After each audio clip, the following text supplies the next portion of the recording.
¿Quién es la luz que nos ha alumbrado? Sol de justicia que vino a salvarnos. Toda penumbra se ha de rendir a sus pies. ¿Quién es el niño que nos ha nacido?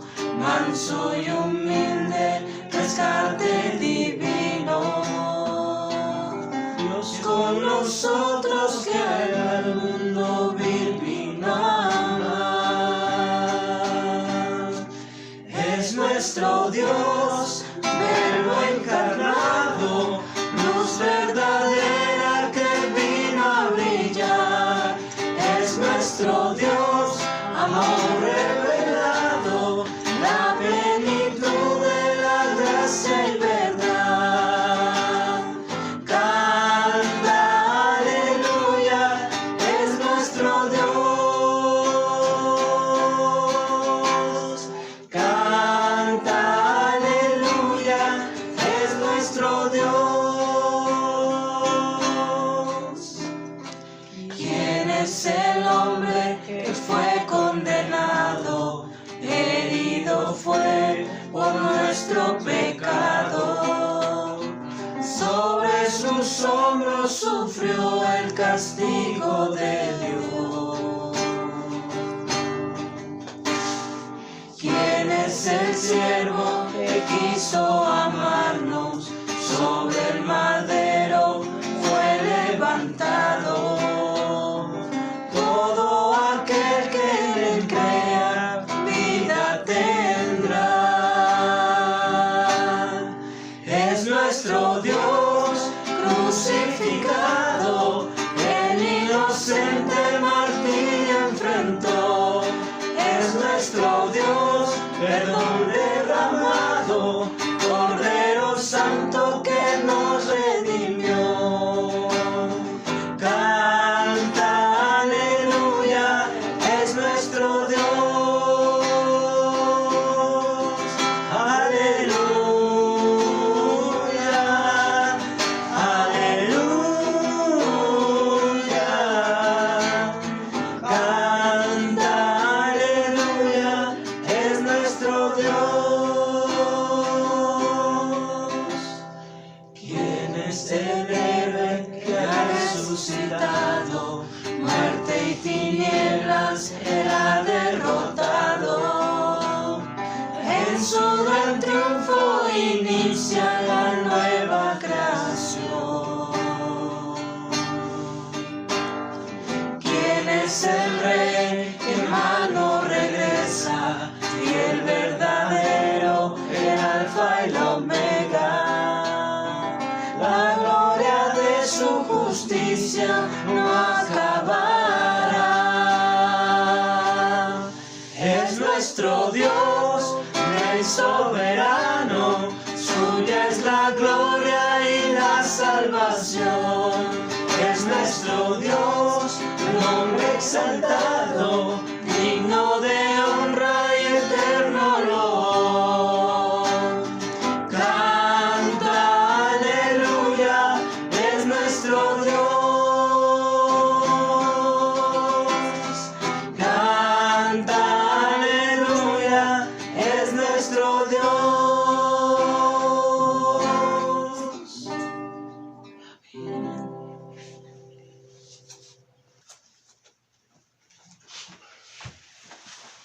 Entonces vamos al libro de Jonás.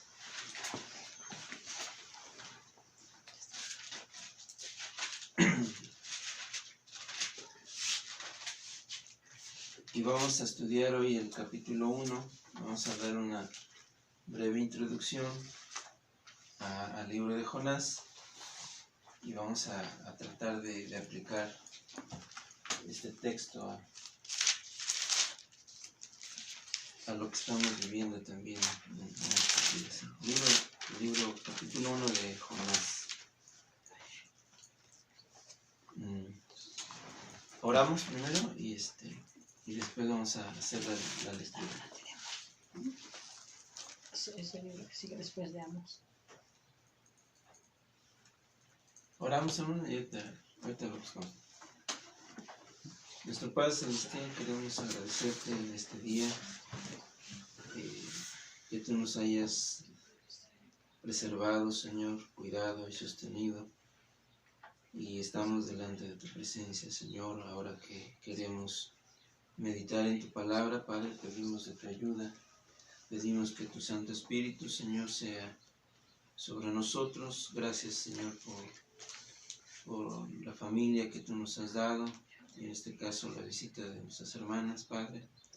Que tú bendigas sus hogares, al igual que a nuestros hermanos, Señor, los hermanos de la iglesia, Señor, y aún hermanos de diferentes iglesias quienes están llevando a cabo sus reuniones familiares, Señor, puesto que tú nos has introducido, Señor, en esta situación que ha sido un tanto difícil, Padre, aún para nosotros como iglesia, pero a la misma vez, Señor, te damos gracias porque sabemos que tú eres soberano y que estás en el control de todas las cosas, Padre. Gracias te damos, Señor, por esta mañana y ponemos en tus manos este tiempo, Padre, para que tú seas honrado y glorificado. Guíanos, Señor, según tu Santo Espíritu. Te lo rogamos en el nombre de nuestro Señor Jesucristo. Amén. Bueno, capítulo 1 de Jonás. Solo quiero hacer una breve introducción al libro. El libro de Jonás es uno de los libros más, digamos, más conocidos. La historia de Jonás es muy conocida, sobre todo por el evento, ¿no?, de que Jonás fue tragado por un gran pez. Normalmente la historia de Jonás se centra en ese evento y claro que es extraordinario, es milagroso y mucho del libro de Jonás se centra en eso. Inclusive a los niños se les enseña normalmente esa historia, ¿no? Es una de las historias clásicas que se les enseña a los niños, ¿no? Pero este libro de Jonás tiene mucho más que decir que Jonás fue tragado por un gran pez. Entonces, vamos a ver una breve introducción y vamos a ver 3 puntos principales en esta introducción que se suscitan en el libro de Jonás. 3 cosas principales que nosotros vemos en todo el libro, ¿sí?, en todo el libro de Jonás. Y en primer lugar, lo que brilla en el libro de Jonás no es Jonás mismo, sino es la gloria de Dios. La gloria de Dios está en todo el libro y brilla en cada palabra, en cada escena, en cada párrafo que nosotros podemos leer de este libro. La gloria de Dios está ahí. Ahora, cuando hablamos de la gloria de Dios, estamos hablando de su ser, de su persona, de sus atributos. ¿Qué es lo que Dios está manifestando en este libro? Y toda la Biblia, de hecho, pero ¿qué es lo que está manifestando Dios en este libro? Bueno, una de las cosas que brillan en este libro es precisamente la gracia de Dios. La gracia de Dios está presente en cada capítulo, en cada evento. Se demuestra aquí la misericordia de Dios, se demuestra aquí la paciencia de Dios, tanto como vamos a ver, con la ciudad de Nínive, pero también con su profeta. ¿Sí? Hay una paciencia manifestada de Dios en estas dos partes, ¿no? Por un lado los ninivitas, por un lado el profeta desobediente, ¿sí? Vemos también la compasión de Dios, cómo Dios se compadece de una ciudad entera que es completamente pagana, completamente idólatra, cruel, que habían sido enemigos del pueblo de Israel. De hecho, estamos en el tiempo donde los asirios, ¿sí?, era una nación que había tenido un imperio y en muchas ocasiones había saqueado al pueblo de Israel y obviamente no conocían al Dios verdadero y ellos adoraban a muchos dioses, tenían muchos dioses. Y se dice en la historia que los asirios eran una gente muy crueles en sus batallas, y cuando ellos conquistaban una nación o saqueaban una nación, eran muy crueles. Habían inventado nuevas armas de aquel tiempo, y por lo tanto ellos pues oprimían de una manera muy cruel a sus esclavos. Israel no había quedado fuera. Israel había sido en algunas ocasiones saqueado, intimidado y habían oprimido al pueblo de Israel. Por lo tanto, el profeta Jonás, ¿sí? Por eso vemos una renuencia a ir a Nínive. Ahorita vamos a ver ya con más detalle, ¿no? Pero lo que estamos viendo aquí acerca de Dios es su compasión hacia esa gente. Y esto ya nos demuestra que lo que Dios había prometido en el Antiguo Testamento con Abraham, en el pacto abrámico, que él sería, por medio de él serían benditas todas las familias de la tierra. Y esto señalaba que el Evangelio no es meramente para el pueblo de Israel como nación, sino que se extendía a todas las naciones. Y estamos viendo precisamente la gracia, la compasión, la misericordia. Pero hay más atributos que se ven aquí en este libro. Y ustedes, si conocen la historia, por ejemplo, ¿qué otro atributo resalta en este libro? Eso es su misericordia, ¿no?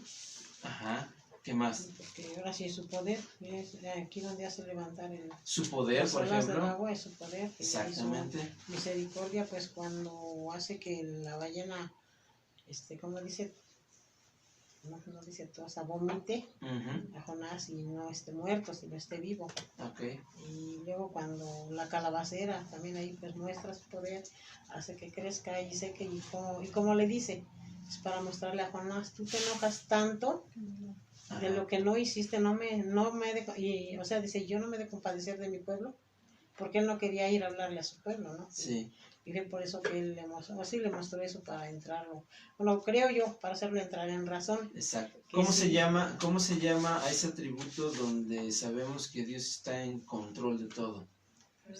Hablamos de la soberanía de Dios. Entonces, Dios manifiesta su absoluta soberanía y control sobre todo, sobre todas las cosas, sobre las personas, sobre, en este caso, el viento, el mar, el clima, sobre los animales. Aquí vemos el control de Dios, como Dios mismo manda a un gran pez. No es una ballena, hermano. O sea, es un gran pez, es un gran pez que se menciona aquí. No sabemos qué tipo de pez, pero se menciona. Su poder es que está dentro de él y no lo digiere. Sí. Sino que, o sea, en todas las cosas ahí está Dios mostrando su poder, o sea, su poder que él, ahora sí él puede hacer y deshacer. Exactamente. Entonces, vemos, Dios está presente en este libro, como en toda la Biblia, obviamente, pero de una manera muy peculiar, ¿sí? Entonces, esa es la primera parte de la introducción. Nosotros vemos en este libro, entonces, la gloria de Dios manifestada sobre todo el libro. Los 4 capítulos que tenemos de Jonás, tenemos la gloria de Dios manifestada completamente y siempre. En segundo lugar, lo que vamos a ver y lo que vamos a ir comprobando, que Jonás, el profeta, el Hijo de Dios, viene a ser como un retrato nuestro, ¿sí? Porque Jonás, como una persona normal, ¿sí? Siendo llamado por Dios como profeta, vemos muchas cosas que Jonás manifestó, que son el vivo retrato de nosotros, ¿sí? Jonás es el profeta desobediente, Jehová es el profeta iracundo, Jonás es el profeta falto de compasión, Jonás es el falto de misericordia, no es manso, es arrebatado. Y bueno, vamos a ir descubriendo cómo Jonás constantemente nosotros somos un reflejo, ¿no?, de Jonás. También vemos su renuencia a ir y predicar a otros, cuando nosotros como iglesia del Nuevo Pacto estamos llamados a ir y predicar a las naciones. Y cuanto más en situaciones difíciles, en situaciones de juicio de Dios, que es también un tema que resalta en este libro, es precisamente el juicio justo de Dios sobre las naciones y aún sobre su pueblo. y cómo Dios trata con el mundo. Pero en tercer lugar, ¿sí?, que esta es la parte más importante, toda la Biblia habla de Cristo. Y este libro no es la excepción. Jonás, el libro de Jonás, es el evangelio de Cristo plasmado en un tipo, lo que llamamos tipología. Y en este caso vemos el evangelio aquí plasmado en las páginas de este libro de Jonás y en la vivencia en este caso del libro de Jonás que es el profeta, ¿no? Entonces vamos a hacer una comparación constantemente de Jonás con Cristo y lo vamos a ir descubriendo. Entonces, aparte de que vamos a encontrar lecciones prácticas para nuestra vida cristiana, y vamos a ir aplicando algunas cosas a la vida de hoy para nosotros, y bueno, entonces parte de esta introducción también voy a mencionar algunas cosas. Jonás, en primer lugar, es un profeta muy peculiar y es un profeta muy diferente, ¿sí? Porque cuando nosotros tenemos libros proféticos en la Biblia, normalmente tenemos un mensaje que da el profeta, ya sea al pueblo, ¿sí?, a la nación, en este caso principalmente de Israel, a los reinos, tanto del norte como del sur. Sin embargo, en este libro del profeta Jonás, que es un profeta menor, el mensaje no está. ¿Cuál es el mensaje de Jonás? ¿Cuál es el mensaje que Dios le da a Jonás? Lo único que se menciona acerca de palabras que se fueron pronunciadas por el profeta está en el capítulo 3, versículo 4. ¿Y cuál es este mensaje? Shelly, si lo quieres ver. Dice, y comenzó Jonás a entrar por la ciudad, camino de un día, y predicando, diciendo, de aquí a 40 días Nínive será destruida. ¿Cuál es el mensaje? El único mensaje de Jonás fue de aquí a 40 días Nínive será destruida. Ese es todo el mensaje. Muy contrario, o vamos a ir muy diferente a Isaías, a Jeremías, que tenemos todo un libro completo de mensajes de Dios hacia el pueblo. El único mensaje que se menciona en este profeta es estas palabras: de aquí a 40 días Nínive será destruida. Este es todo el mensaje del profeta. Así que Jonás es un libro más bien sobre la vivencia de Jonás. No es sobre su mensaje, porque más bien Jonás mismo es el mensaje. Jonás es el vivo mensaje que Dios quiere transmitir al pueblo de Dios, pero en este caso también a esta nación pagana que era Asiria, y más específicamente a la ciudad, de Nínive. Entonces, Jonás vive todos los temas que se van a entrelazar en el libro, son vivencias mismas del profeta. Jonás mismo experimenta la salvación de Dios. Jonás mismo experimenta la gracia de Dios, su compasión, su misericordia, ¿sí? Y la necesidad de los perdidos, ¿sí? Todo esto lo vive Jonás en primera persona. Entonces, más que decir que Jonás trae un mensaje, más bien es que Jonás mismo es el mensaje. Y es algo que ya empieza a compararse y que ya es un tipo del Señor Jesucristo, porque el Señor Jesucristo, si bien Él dio un mensaje, pero a la misma vez también Jesús es el mensaje. Por eso Él dijo, yo soy la verdad. Yo soy la verdad. Entonces, la verdad encarnada de Dios es el Señor Jesucristo. Entonces, vamos a hacer una comparación continuamente del profeta Jonás con el Señor Jesucristo. Jesús es el mismo mensaje, así como Jonás es el mismo mensaje. Entonces, aquí viene una pregunta: ¿qué tiene que ver Jonás con Jesús? Bueno, aquí el tipo es un tanto raro, si puedo decirlo, pero aquí hay un tipo de Cristo, porque Jonás viene a ser como el negativo, ¿sí? Y Jesús obviamente es el positivo. Es la parte positiva. Entonces, ¿cómo Jonás proyecta o señala a Cristo? Bueno, por ejemplo, tenemos que Jonás es el profeta desobediente. Dios le dice a Jonás, ve a Nínive, y ¿qué hace Jonás? Desobedece. ¿Sí? Sin embargo, Cristo es el profeta obediente, que Dios lo envía al mundo a salvar al mundo, y él obedece con una voluntad propia y positivamente al mandato del Padre, ¿sí? Entonces, Jonás es el negativo del Señor Jesucristo. Y aquí vamos a encontrar varias coincidencias, suficientes como para ver el Evangelio. Precisamente es donde vemos el Evangelio, ver a Cristo Jesús a través de su mensaje. Por ejemplo, Jonás tiene una misión profética, así mismo como Cristo tiene una misión profética, dar el Evangelio, ¿sí? Por ejemplo, vamos a ver ahorita que Jonás es sacrificado a favor de otros. ¿Cuándo? En el momento que él es echado de la barca para que los marineros se salvaran. De la misma manera, tenemos a Cristo con un sacrificio a favor de todos los que él vino a salvar, ¿sí? Por un lado vemos a sus verdugos echando suertes. Ahorita vamos a ver este pasaje donde dice que se echaron suertes para ver quién era el culpable de esa tormenta. Pero también vemos en Cristo, en la cruz, que también se echaron suertes para quedarse con sus ropas, ¿sí? Entonces, vemos varias similitudes en esta historia. Cristo es perfectamente obediente. Jonás es perfectamente desobediente. Cristo está lleno de compasión por los perdidos. Jonás está falto de compasión por los perdidos.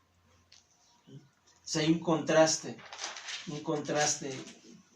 continuo en estos dos personajes. Bueno, entonces nos centramos ya al capítulo 1 y vamos a leer el capítulo 1. Y este capítulo lo vamos a poder seccionar en 3 partes. Por un lado tenemos la desobediencia de Jonás, del profeta, en los versículos 1 al 3, y una huida que podemos poner entre comillas, ¿sí? Porque como vamos a ver, no es posible huir de Dios. Sin embargo, curiosamente, Jonás pretende huir de la presencia de Dios y de su mandato. Entonces ahí tenemos la desobediencia de Jonás del 1 al 3. En segundo lugar tenemos el regreso del profeta a donde Dios lo había mandado, y esto es por medio de una gran tormenta, una gran tempestad que Dios levanta en medio del mar, ¿sí? Y eso lo vemos del versículo 4 al versículo 9. Y por último, en tercer lugar, vamos a ver la gracia manifestada de Dios, que se manifiesta no solo en la salvación de Jonás, ¿sí? Como vamos a ver ya más en detalle en el capítulo 2, sino en la salvación de estos marineros, que son también paganos, que no son parte del pueblo del pacto de Dios, de Israel. Y eso ya lo vemos en el versículo 10 hasta el 16. Entonces vamos a empezar, en primer lugar, con la desobediencia o la huida del profeta. Capítulo 1, versículo 1 al 3. Carla, ¿lo puedes leer? Vino palabra de Jehová a Jonás, hijo de Amitai, diciendo: Levántate y ve a Nínive, aquella gran ciudad, y pregona contra ella, porque ha subido su maldad delante de mí. Y Jonás se levantó para huir de la presencia de Jehová a Tarsis, y descendió a Jope, y halló una nave que partía para Tarsis, y pagando su pasaje, entró en ella para irse con ellos a Tarsis, lejos de la presencia de Jehová. Vamos a ver varias cosas. En primer lugar, las primeras frases que encontramos en el libro tienen que ver con un patrón, si podemos decirlo, que se repite constantemente en el Antiguo Testamento. Y esto tiene que ver cuando Dios llamaba a uno de sus profetas, siempre se repite estas palabras: levántate y ve. Levántate y ve. Ese es el patrón, ¿sí? vino palabra de Jehová a tal profeta y le dice Dios siempre, levántate y ve. En este caso a Jonás se le dice, levántate y ve a Nínive, ¿sí? Y esta es una forma muy peculiar de Dios de hablarle y de llamar a sus profetas, ¿sí? Y bueno, lo que vemos aquí es que en ese patrón que vemos en el Antiguo Testamento, ¿qué es lo que hacían los profetas? Cuando Dios llamaba a alguien, lo que encontramos siempre es de que el profeta se levantaba y iba, ¿sí? Por ejemplo, Dios le dice a Moisés, levántate y ve y libera a mi pueblo, y aunque pone un poco de renuencia, pero finalmente él va, ¿sí? Lo mismo con Jeremías, lo mismo con Elías, lo mismo con Isaías, etc. Entonces vemos esa obediencia de parte de los hombres llamados por Dios. Sin embargo, este libro nos saca de ese esquema, porque ¿qué es lo que hace Jonás? Levántate y ve a Nínive, aquella gran ciudad, y pregona contra ella, porque ha subido su maldad delante de mí. Y esperaríamos que Jonás fuera a Nínive. Pero ¿qué dice el versículo 3? Y Jonás se levantó, sí se levantó, pero no para obedecer, sino para huir. Dice, se levantó para huir, y noten, no huir de la ciudad o ir para, no, esto es enfático, de la presencia de Jehová. Y aquí ya vemos algunos detalles, ¿no?, que tenemos que analizar. Ahora, antes de seguir adelante, en cuanto a esto, vamos a ver en el versículo 2, porque aquí hay algo importante que quiero conectar. Dios le dice a Jonás, levántate y ve a Nínive, aquella gran ciudad, y pregona contra ella.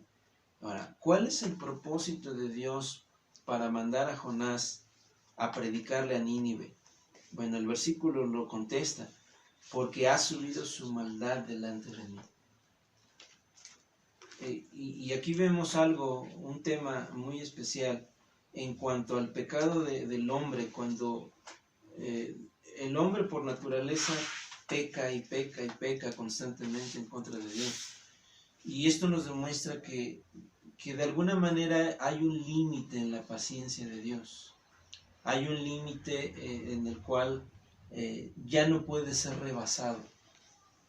Y ahorita, por ejemplo, lo que estamos viviendo con este asunto del coronavirus, y si es verdad, si es mentira, solo Dios lo sabe, ¿sí? Pero sea como sea, el planeta completamente, el mundo está colapsando, ¿sí? Y Dios está en control. No es el humano al 100% que está planeando todo eso. No, detrás de eso está la soberanía de Dios, y Dios está mandando sobre este mundo todo lo que estamos viviendo. Y según lo que vemos en las Escrituras, es que el juicio de Dios está sobre las naciones hoy. Y eso quiere decir lo mismo, que el pecado de los hombres, la maldad, ha subido delante de Dios a un grado tal que Dios tiene que hacer algo. Dios no se queda callado. Dios no se queda indiferente ante las maldades y la iniquidad de los hombres. Entonces, de una manera, este libro, como toda la Biblia, tiene perfectamente aplicación a todos los tiempos. ¿Sí? Se aplica en todos los momentos, y en este caso lo que hemos visto es de que pues se aplica muy bien al tiempo que estamos viviendo ahorita. Bueno, entonces, siguiendo con el orden de pensamientos, vemos que la orden de Dios hacia su profeta es que Jonás obedezca. ¿Sí? Pero, como ya dijimos, sucede todo lo contrario. Jonás responde de una manera diferente. Y ya esto nos tiene que dejar ver, o algo así como en suspenso, ¿qué va a pasar entonces? Porque si aquí el profeta no está obedeciendo, algo va a pasar. Y por otro lado, ¿cómo es que dice que Jonás tuvo la intención de huir de la presencia de Jehová? ¿Acaso Jonás no conocía el Salmo 139? Sí. Sí, lo conocí. ¿Acaso Jonás no sabía que Dios está en todo lugar? Pero entonces, ¿por qué la reacción? ¿Por qué Jonás no quiere ir a Nínive? Bueno, hay muchas razones que pudiéramos casi especular. Probablemente porque Jonás conocía a los asirios. Quizás pudo haber sido por temor a su propia vida. ¿Cómo un profeta de Israel va a llegar a una ciudad extranjera que es aparte enemigo del pueblo de Israel y les va a dar un mensaje que ellos no quieren escuchar? Probablemente Jonás pudo haber pensado, me van a matar inmediatamente. O probablemente porque, y muchos comentaristas concuerdan en esto, Jonás como un celoso israelita, él está pensando que la salvación es únicamente para ellos y no para esas ciudades paganas e idólatras. ¿Sí? Ellos no merecen la gracia de Dios, no merecen la salvación. ¿Cómo es eso? Y eso se relaciona más con el texto, porque vayan ahí al 4:2. Esa es la razón por la cual Jonás no quiere ir a Nínive.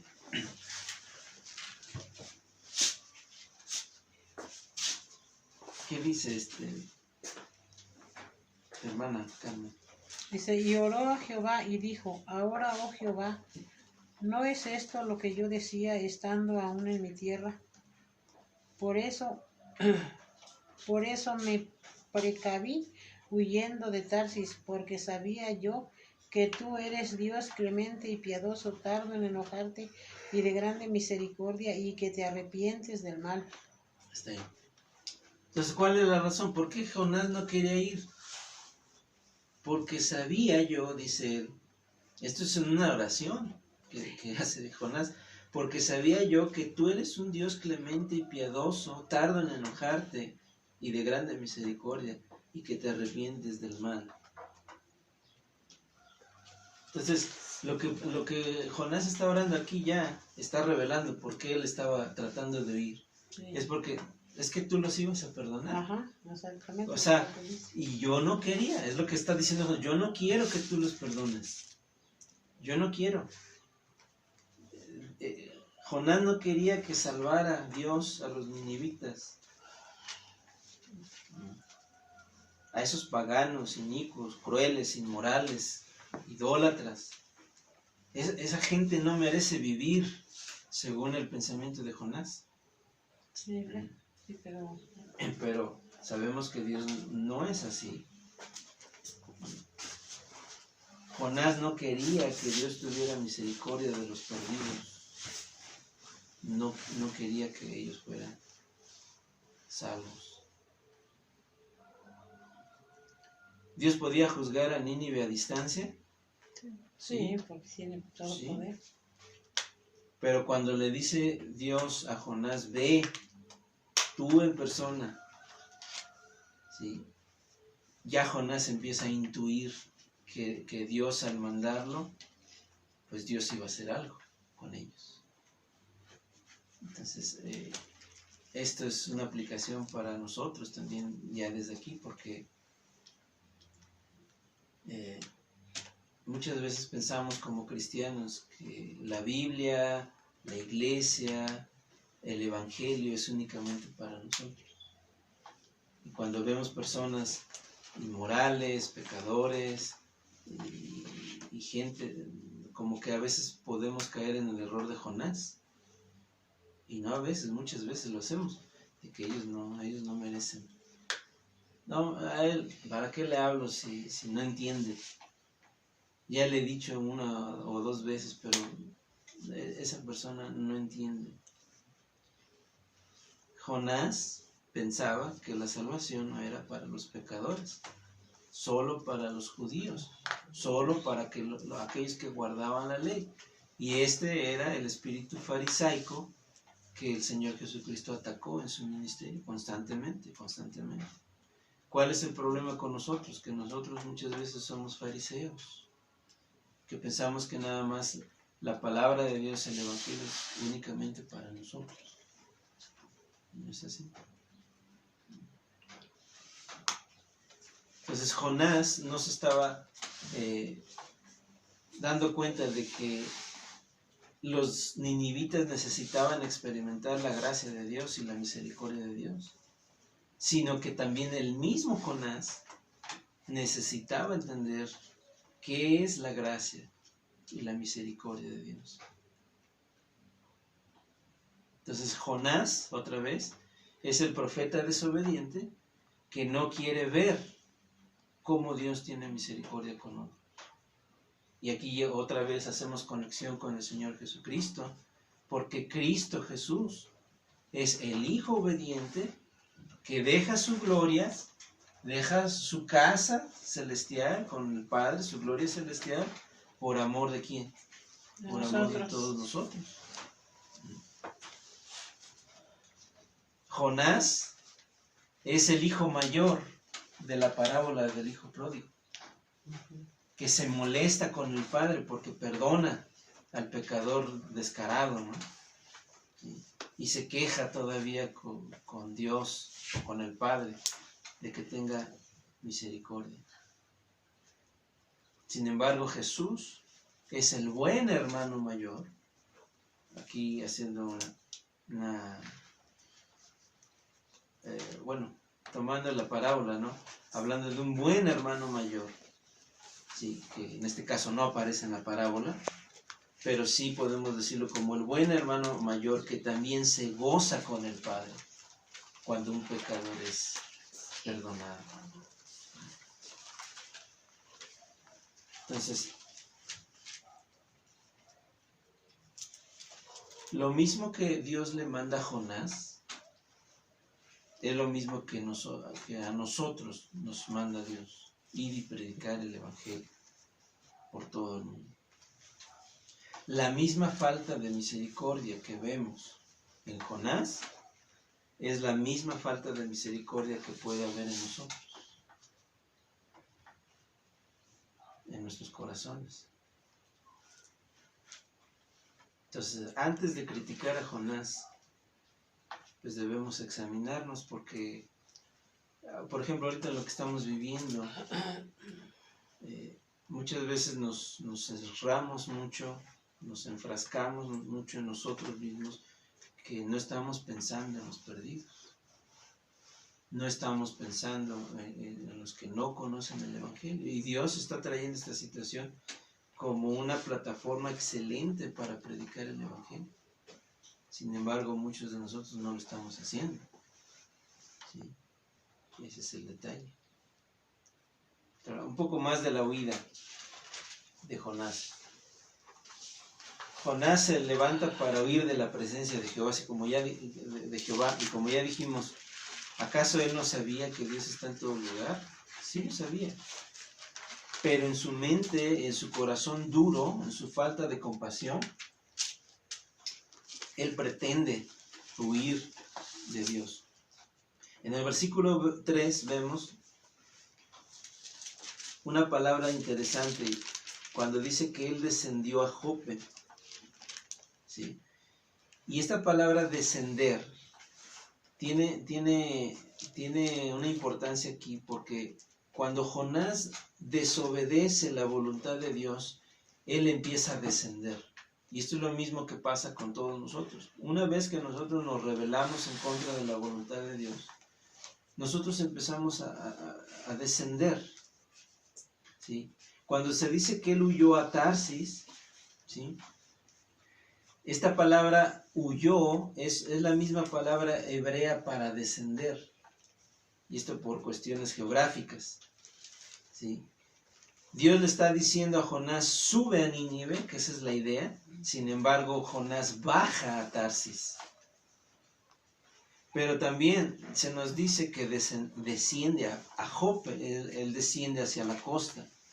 Más adelante vamos a ver que él entra a la nave a la cual él va a supuestamente huir, y se hace una expresión igual cuando dice que bajó al barco, bajó a la nave, ¿sí? Después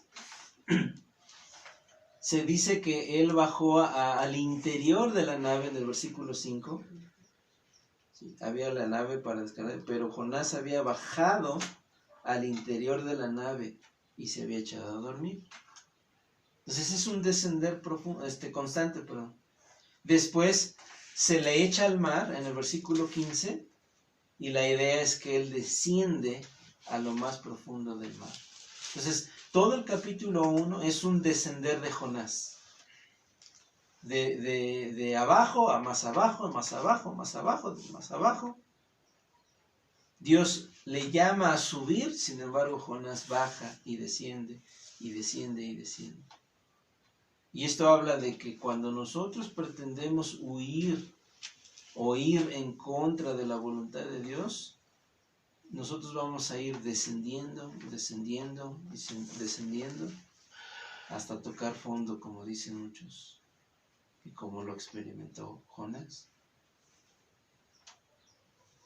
Aquí otra vez vemos la gloria de Dios, porque en ese descender de Jonás, Dios tiene compasión de él, Dios tiene paciencia con él, misericordia, y va a tratar con su profeta de una manera muy, muy, muy especial. Okay. Fíjense, vamos al punto número 2, el regreso. ¿Cómo Dios trata con Jonás esta renuencia a obedecer? Bueno,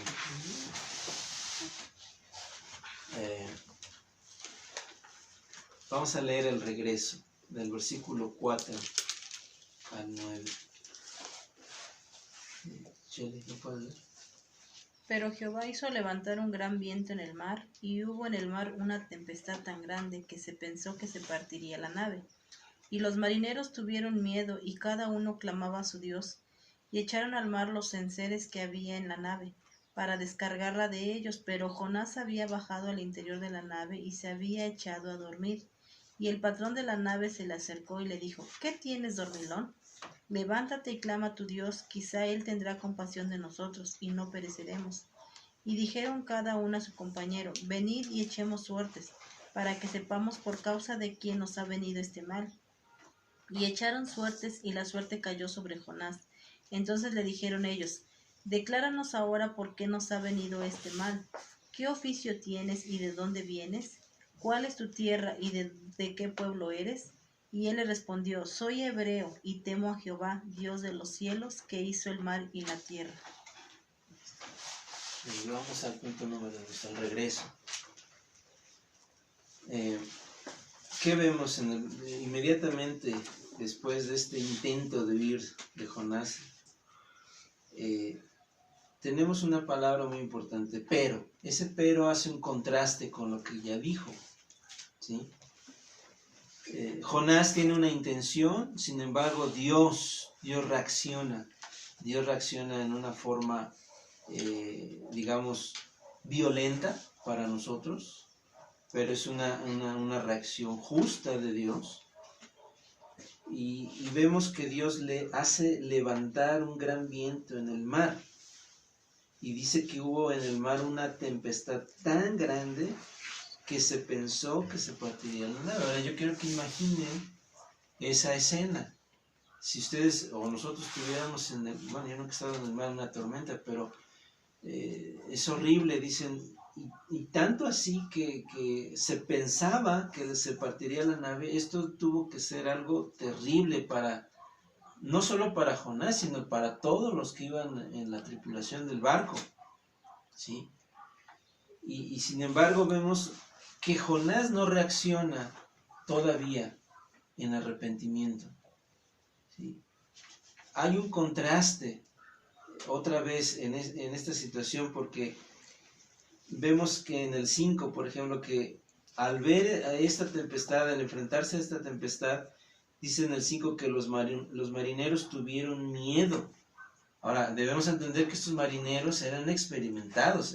Este viaje, que era un viaje muy largo, tuvo que haber sido hecho por marineros completamente experimentados. Sin embargo, estos marineros tuvieron miedo. y cada uno clamaba a su Dios. La reacción de los marineros paganos que no conocían a Dios, que no conocían al Dios verdadero, ¿qué es lo que les hace hacer? Clamar a sus dioses. Empiezan a clamar ellos a sus dioses. Y aún empiezan a echar, dice, al mar los enseres que había en la nave para descargarla. Ellos hacen sus intentos de salir de esta situación. Pero hay otro pero aquí. Pero Jonás, ¿qué hace?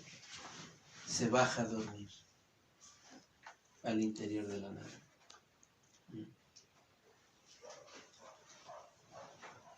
Ahora la pregunta es esta: ¿cómo es posible que en una situación así alguien se vaya a bajar a dormir? ¿Cómo es eso? ¿Cómo es posible? ¿Qué está mostrando Jonás con esto? Indiferencia, falta de temor, falta de compasión. Nosotros ahorita estamos enfrascados en una tormenta. ¿Cuál es nuestra reacción? ¿Estamos dormidos? ¿O No, pues preocupado. hay arrepentimiento? ¿Hay reacción positiva? Eso es algo que nosotros debemos examinar. Ahora, hay un contraste aquí con otra escena en el Nuevo Testamento de alguien también que se echó a dormir. ¿Quién es ese que se echó a dormir en medio de una tempestad? Jesús. El mismo Señor Jesucristo. En Mateo 8, 23 al 27, sí, se dice que en una tormenta igual, aquí ya no es un barco como tal, es una barca donde iban los discípulos. Sin embargo, el Señor, cansado, se echa a dormir. Pero es muy diferente, porque el Señor Jesucristo se echa a dormir por cansancio físico y por haber hecho la voluntad del Padre, ¿sí? Y Él está completamente confiado que no va a pasar nada. Los discípulos se espantan y lo despiertan. Y cuando Jesús se levanta, él dice que reprende al viento y al mar. Y dice un hermano, como si fueran dos niños traviesos. Les dice, calla, enmudece. Inmediatamente dice que el mar se aquieta. Y esto es lo que espanta más a los discípulos, ¿sí? ¿Qué se esperaría de Jonás en una situación así? Si nosotros quisiéramos ver la misma reacción de Jonás, Jonás tenía que haber dicho, Señor, perdóname, calma esto porque aquí vamos a morir todos, perdóname, yo me regreso a Nínive, a donde tú me habías mandado. Y Dios hubiera ahí aplacado igual el mar. Sin embargo, vemos que Jonás no hace esto. Jonás se echa a dormir.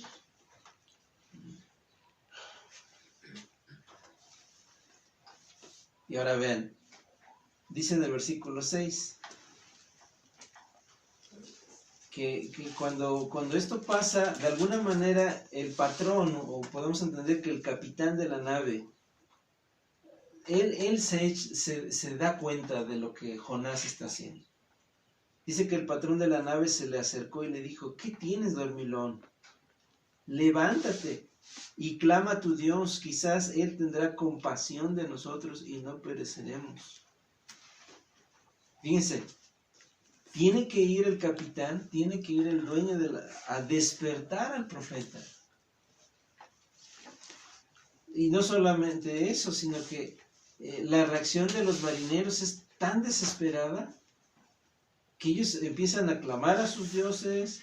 Dice en el 7 que ya es cuando ellos echan suertes para ver, o sea, esto no es natural. Ellos como marineros experimentados sabían que esto era algo distinto A lo que habían vivido. a lo que ellos habían vivido anterior. Ellos obviamente, seguramente habían enfrentado tormentas en el mar, pero ellos están conscientes que esto no era algo normal de la naturaleza, como dicen, no era algo normal del clima. Y por eso ellos intervienen, o más bien reaccionan a clamar a sus dioses.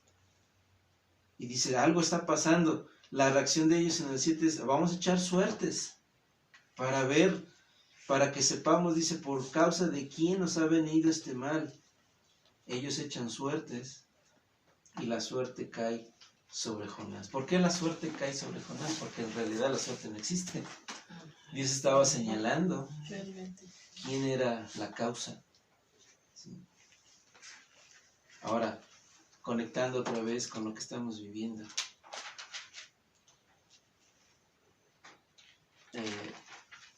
¿Qué será la causa por el cual Dios está mandando todo lo que estamos viviendo en estos días?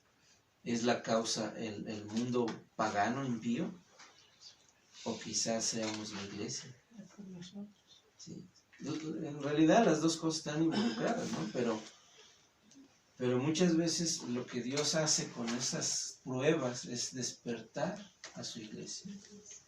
Despertarnos. Esa es la idea de estudiar este libro también, porque si bien nosotros estamos en esta situación, Dios nos está llamando a despertar. ¿Por qué? Porque hemos actuado muchas veces como Jonás. Vemos el mundo como está y vemos las cosas de malo en peor, y en vez de avanzar en su reino, en vez de predicar el evangelio, en vez de mostrar al mundo lo que Dios ha hecho con nosotros, nos hemos echado a dormir. Y en la situación en que estamos, la gente reacciona, la gente empieza a reaccionar en hacer las cosas que ellos pueden hacer. Cuando no les sale eso, bueno, pues empiezan a clamar a sus dioses. ¿Cuáles son los dioses de la gente? Su poder, su dinero, su fama, sus negocios. ¿Perdón? Sus ídolos. Y cuando eso ya no les da, ellos van a tener que recurrir ¿a quién? A Dios. Al pueblo de Dios. A Dios. ¿Sí? Pero qué tragedia que un impío, y digo tragedia, no, o sea, es vergonzoso que un impío venga con nosotros y nos diga, oye, Despierta, ¿no? despierta, tú eres cristiano, tú nunca me has dicho nada acerca de Dios. Mira, nos estamos muriendo o estamos padeciendo ahorita de hambre o de falta de trabajo, de dinero. ¿Y por qué tú no me compartes? ¿Por qué tú no me hablas de Dios? Si tú lees la Biblia, si tú vas a tu iglesia. Pues vean cómo Jonás constantemente es nuestro vivo retrato. Nosotros somos retrato, ¿eh? Sí, o sea la identificación está ahí, de Jonás con nosotros, porque muchas veces nosotros hemos reaccionado igual. Entonces, el último recurso de estos hombres es que van con el profeta de Dios. Levántate, le dice el capitán, levántate y clama a tu Dios. Quizá Él tendrá compasión de nosotros y no pereceremos.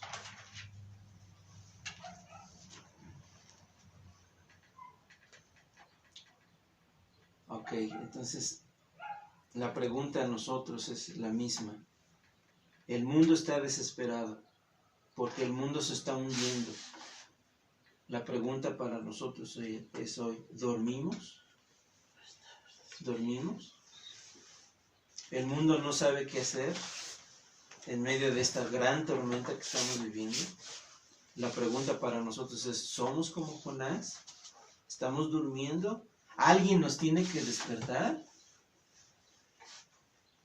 Si callamos, este mundo desesperado, tarde o temprano, nos va a obligar a hablar. Esto es lo mismo que pasó con Jonás. Nos van a preguntar por nuestra fe. Vean en el versículo 8. Ellos desesperados le dicen a Jonás, decláranos ahora, ya que la suerte había caído sobre él. Dice, decláranos ahora por qué nos ha venido este mal. ¿Qué oficio tienes? ¿Y de dónde vienes? ¿Cuál es tu tierra y de qué pueblo eres? Y vean cómo el profeta ya es obligado prácticamente a testificar quién es él y quién es el Dios al cual él teme.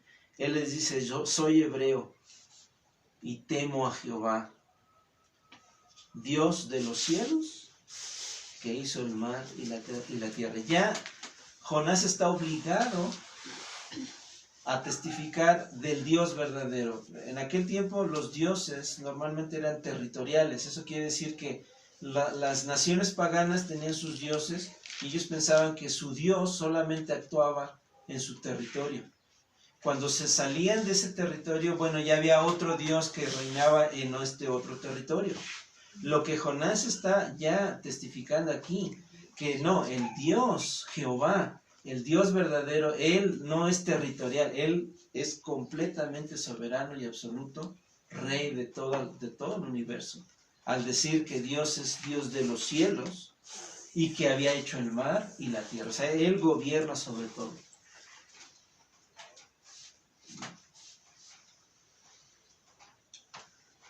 Y aquí el punto también es de que la forma en que Dios está tratando con su pueblo, representado en Jonás, muchas veces es una forma que no es muy agradable. La forma en que Dios está tratando ahorita con nosotros quizás no sea muy agradable y nos enfrentemos a cosas mucho más desagradables. ¿Para qué?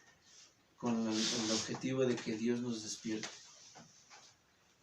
Dios nos despierte.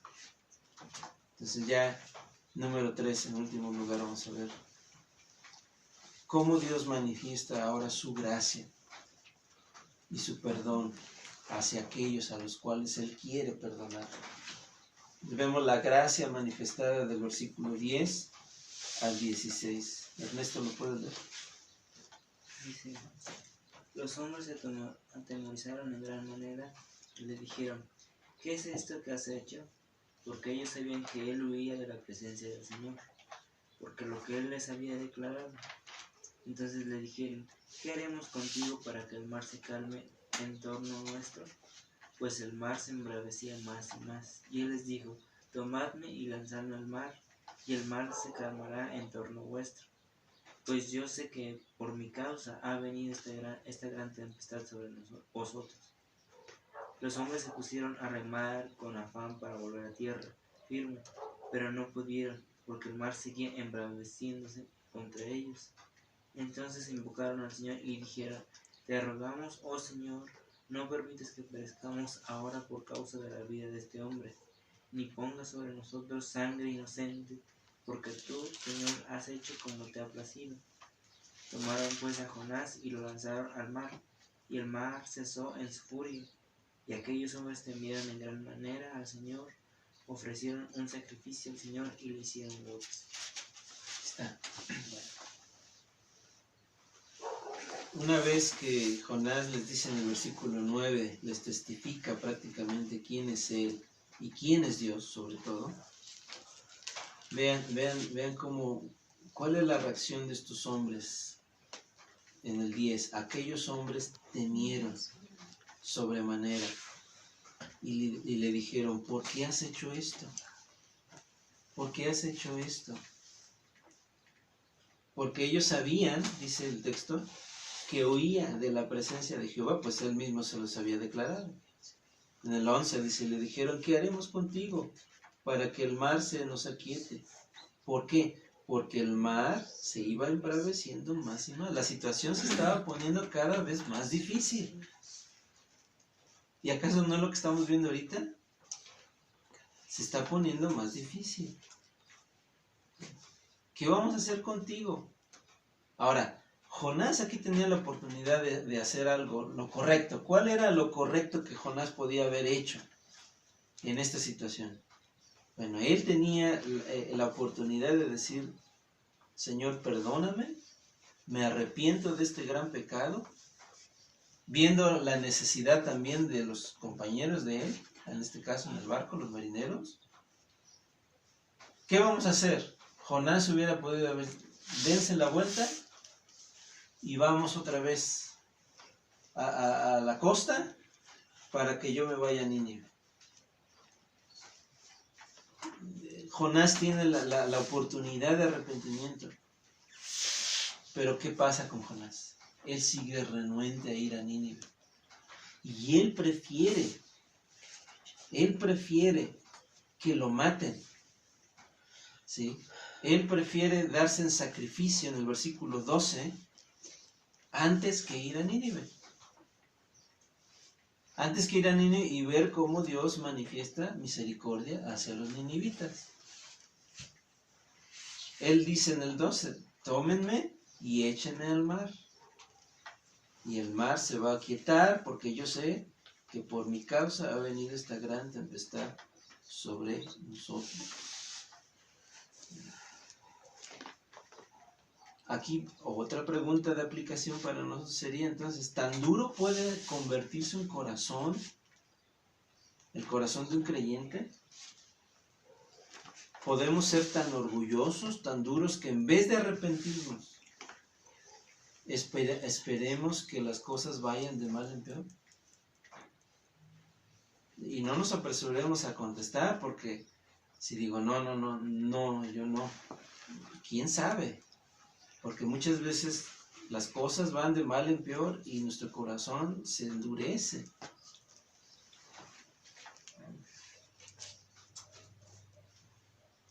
Lo que Dios nos está invitando con este texto es de que el arrepentimiento es requerido ya. Ya no esperemos más a que sucedan más cosas. Necesitamos arrepentirnos.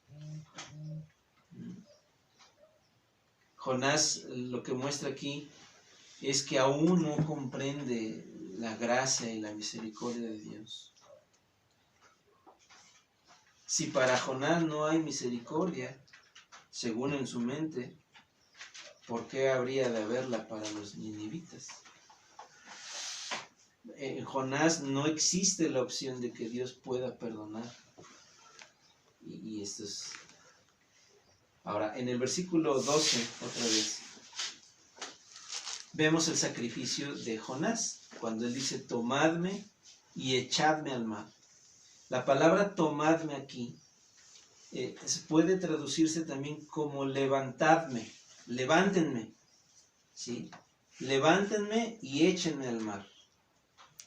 Y este levantamiento de Jonás nos recuerda a otro que fue levantado, ¿sí? Por nuestras culpas. Cristo el Señor fue levantado para ser colgado en la cruz del Calvario. Dice en Juan 3:14, como Moisés levantó la serpiente en el desierto, así es necesario que el Hijo del Hombre sea levantado, para que todo aquel que en él cree no se pierda, mas tenga vida eterna. Tanto Jonás como Jesús, ambos fueron levantados para el beneficio de otros, para el beneficio de muchos. Ambos fueron levantados para aplacar la ira de Dios. En el caso de Jonás, él fue levantado por su desobediencia, ¿sí? La desobediencia trajo consigo la ira de Dios. Pero en el caso de Cristo, por su obediencia y la desobediencia de otros, Cristo hace aplacar también la ira de Dios. Mientras los marineros entonces levantaban a Jonás y clamaban, en el versículo 14, ellos dicen, te rogamos, Jehová, que no perezcamos por la vida de este hombre, ni pongas sobre nosotros la sangre inocente, porque tú, Jehová, has hecho como has querido. Ellos, mientras hacían esto y claman esto, vemos el contraste y la similitud con el Señor Jesucristo. El pueblo de Israel, cuando era crucificado el Señor, ellos dijeron, que su sangre sea sobre nosotros.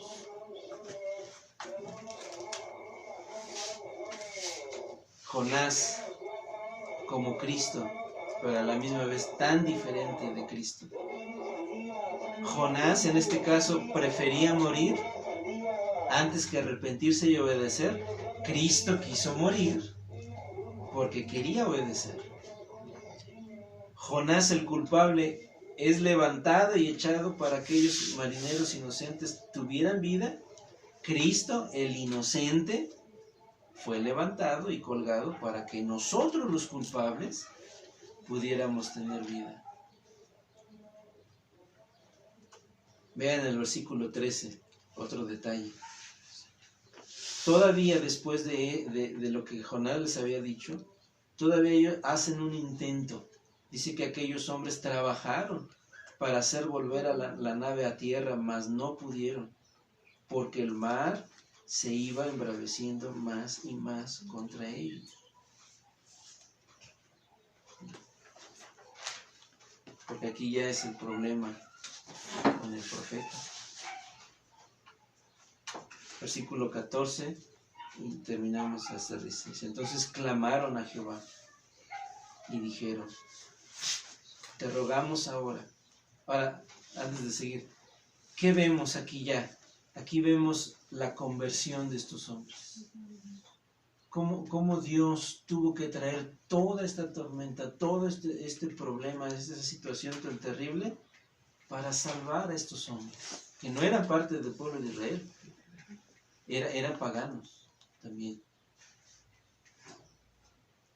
Dios hace esa obra en ellos, que ahora ya no claman a sus dioses, ahora ellos clamaron a Jehová y hacen un ruego. Te rogamos ahora, Jehová, que no perezcamos nosotros por la vida de este hombre, ni pongas sobre nosotros la sangre inocente, porque tú, Jehová, has hecho como has querido.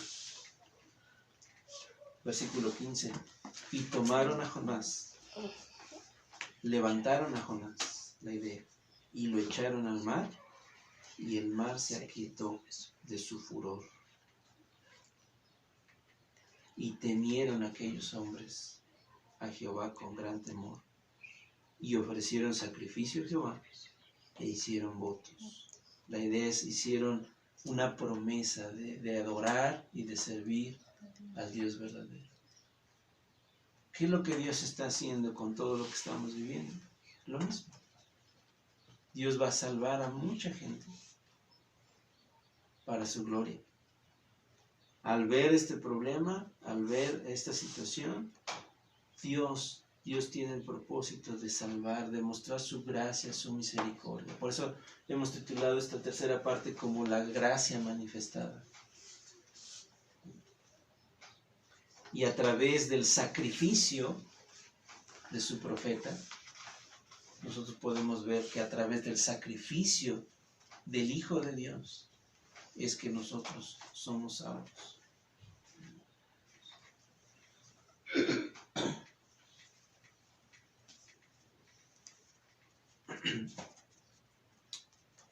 Ahora, después de contemplar entonces el sacrificio de Cristo, lo que Cristo produce en nuestros corazones, es ese temor a Jehová, es ese temor a Dios y la adoración que Él, de la cual es digno. De la misma manera, entonces, nosotros podemos ver que Dios quiere manifestar su gracia, nos tiene que despertar, tiene que poner a las personas, a las naciones, a las familias en una situación difícil muchas veces para llamarlos al arrepentimiento. Esto es lo que vemos en este capítulo. Terminamos con un texto del Nuevo Testamento en Tesalonicenses, 1 Tesalonicenses.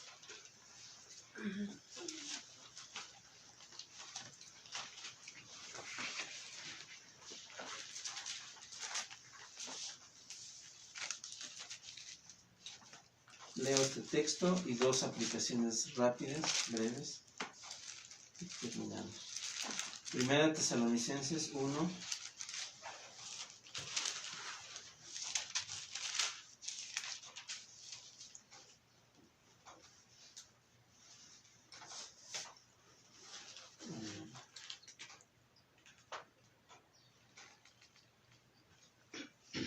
No estoy mal, no entiendo. Pero segunda.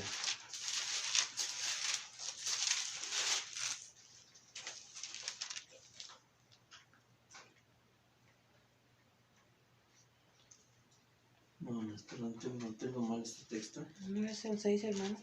¿Vale? ¿No es el 1-6? 1:6. No, Dios, si no es eso, porque parece, habla como de tribulación, no entra ahí.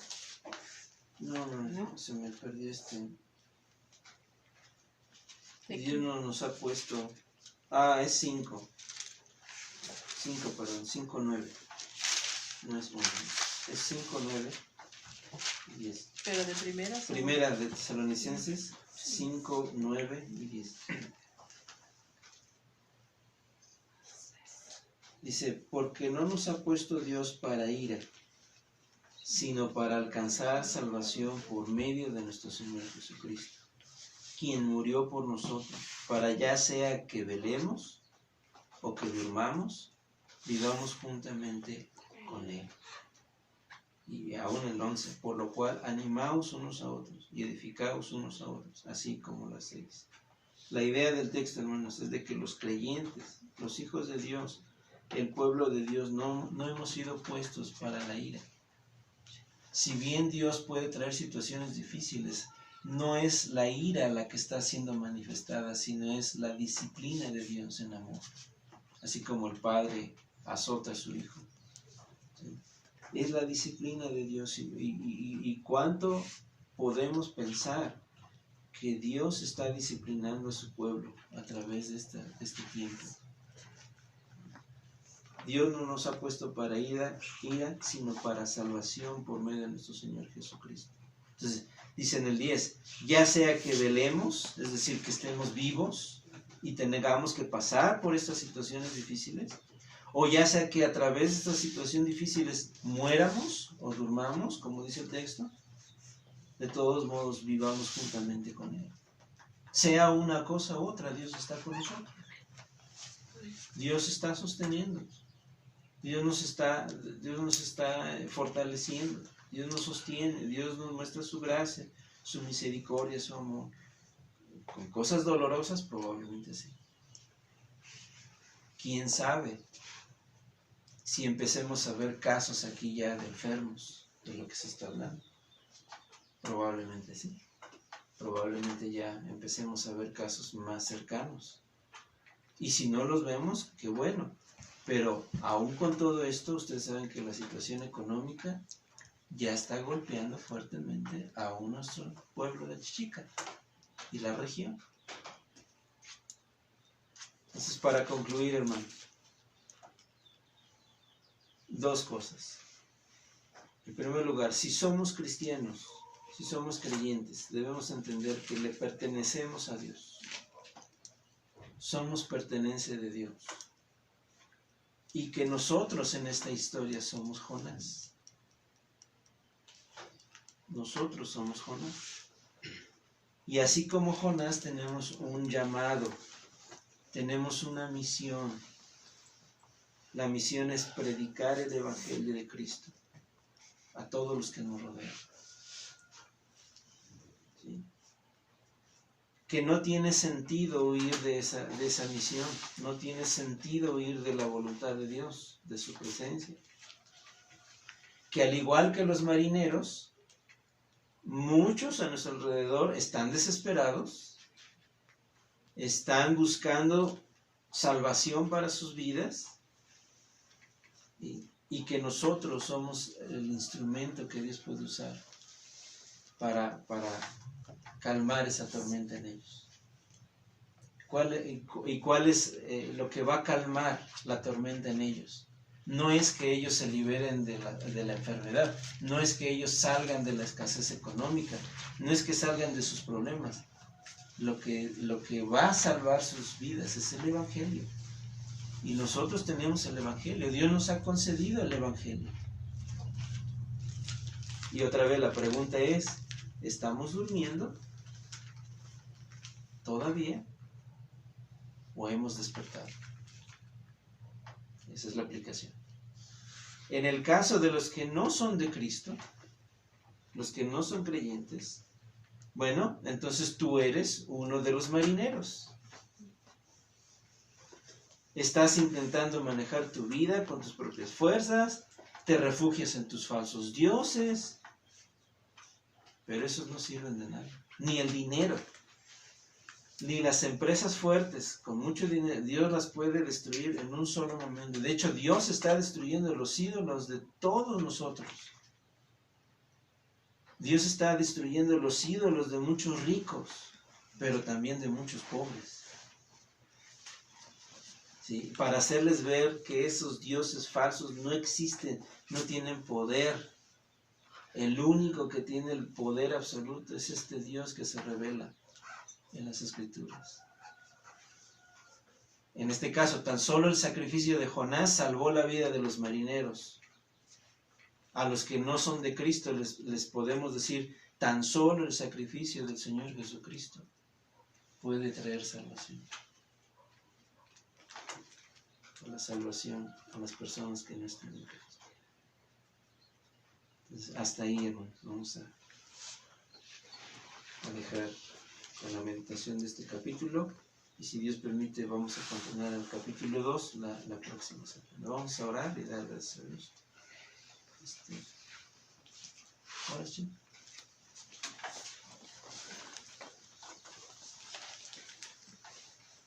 Señor, queremos agradecerte, bendito Padre, por tu palabra expuesta, Señor, en estos momentos, Señor, porque, Señor, ciertamente pues podemos ver, Señor, en que hemos faltado delante de ti, Señor, pero queremos pedirte perdón por ello, Señor, y que tú nos ayudes, Señor, a ser fieles, a ser obedientes a tu voz, Señor, ser fieles a tu palabra, Padre, y pues siempre pidiendo, Señor, que tú seas nuestro guía, Señor, que tú seas, Señor, nuestra ayuda y fortaleza en medio de toda esta situación difícil, Padre. Gracias, Señor, por este tiempo que tú nos permites tener, Señor. Gracias, Señor, por la vida de mis hermanas, Señor, en esta hora, Señor. Que tú les bendigas y les guardes, Señor, en su vida, Señor, en la semana, Señor, junto con sus familias, Señor. Te ruego, Señor, por su esposo de mi hermana Carmen, por cada uno de sus hijos, Señor. Guárdalos y bendícelos, Señor. Asimismo, la vida de mi hermana Chila, Señor, junto con sus hijas, Padre. Gracias, Señor, por su vida, Señor, porque hasta el día de hoy, Señor, tú les has guardado, Señor. Muchas gracias te damos por ellas, Señor. Gracias, Señor, por la vida de mi esposo, de mis hijos, Padre. Queremos agradecerte, Señor, este tiempo que tú nos permites en esta hora, Señor, porque somos, Señor, más que bendecidos, Señor, el saber que nos das, Señor, este tiempo, Señor, contigo, Padre. Muchas gracias te damos por ello, Señor. Bendice este día, Señor. Bendice el resto, Señor. En todo lo que aún hagamos, Señor, pues siempre sea, Señor, el glorificarte a ti, Padre. Gracias te doy por todo, bendito Dios. En el nombre de Jesús. Amén.